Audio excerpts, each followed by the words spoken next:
Der Frankreich-Block ist heute im Institut Français in Mainz. Neben mir steht Jonathan Spindler. Bonjour, monsieur. Bonjour monsieur. Vous êtes le secrétaire général du Partnerschaftsverband. C'est ça. Donc c'est la fédération de jumelage dont je suis le secrétaire général pour la partie Bourgogne-Franche-Comté. Donc voilà, pour contextualiser tout ça, il s'avère qu'ici on est en Rhénanie-Palatinat à Mayence et que le land de Rhénanie-Palatinat a 3 régions partenaires officielles qui sont la Bourgogne-Franche-Comté depuis 1956. La Bourgogne-Franche-Comté, c'est après la réforme des régions. C'est ça. Donc depuis 2015, la Franche-Comté a rejoint la Bourgogne pour ne faire qu'une seule et unique région, la Bourgogne-Franche-Comté, et la Franche-Comté est également devenue le partenaire de Rheinland-Pfalz. Donc voilà, depuis 2015, la Franche-Comté a été fusionnée avec la Bourgogne pour donner naissance à la région Bourgogne-Franche-Comté, et le partenariat de Rhénanie-Palatinat avec la Bourgogne a été élargi à la Franche-Comté. Et quels sont vos objectifs ou quelles sont vos activités?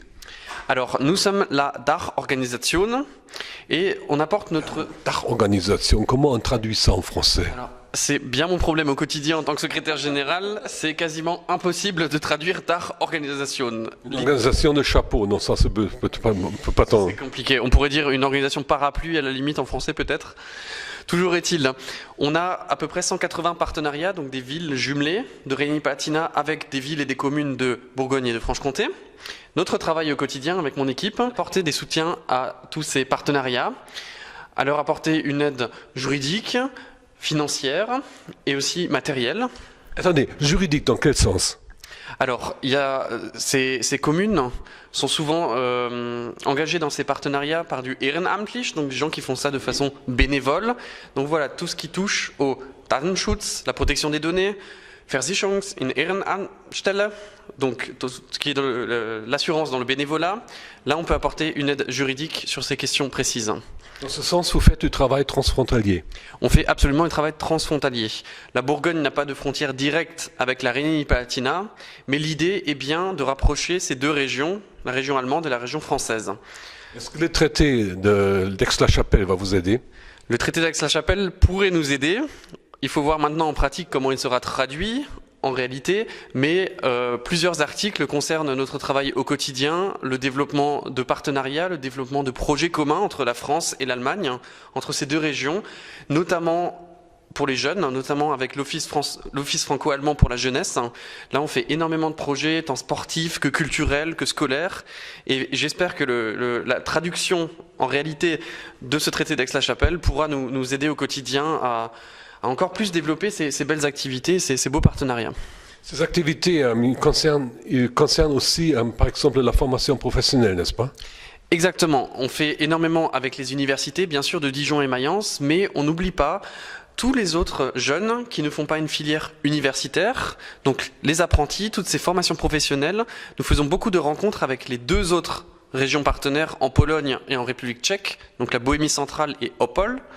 On fait des rencontres quadripartites avec des jeunes Atsubi, des jeunes apprentis de ces 4 régions qui se rencontrent pour partager leur savoir-faire, leur art, leur métier. Est-ce que la France peut apprendre quelque chose sur le modèle allemand de la duale Ausbildung? Je pense qu'on a beaucoup à apprendre, responsabiliser plus les apprentis, mettre l'aspect linguistique au cœur de l'apprentissage. J'ai l'impression en France, c'est mon avis personnel, mais j'ai souvent l'impression en France que l'apprentissage est déconnecté de l'apprentissage linguistique et c'est bien dommage parce que même si on est hors du cadre universitaire, c'est très important de maîtriser les langues étrangères, surtout l'allemand, ce sont nos voisins directs. Donc voilà, c'est essentiel. La promotion de la langue du partenaire n'est pas votre objectif principal, mais qu'est-ce que les 2 pays devraient faire pour mieux promouvoir l'enseignement de la langue du partenaire?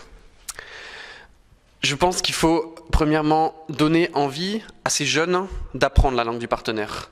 C'est pas seulement avoir un super système d'enseignement, ça c'est même pas une question, il faut que ça existe, mais en parallèle il faut donner envie à ces jeunes d'apprendre le français et d'apprendre l'allemand. Ce que je peux conseiller, parce que je suis encore assez jeune, serait par exemple d'organiser des échanges C'est ce qu'on fait énormément dans le cadre de la Bourgogne-Franche-Comté et de la Rhénanie-Palatinat.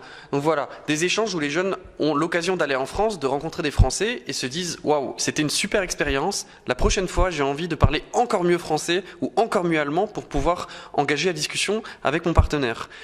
Souvent, les jeunes restent en contact avec Facebook, par les nouveaux réseaux sociaux. Il y a beaucoup de possibilités de rester en contact malgré la distance.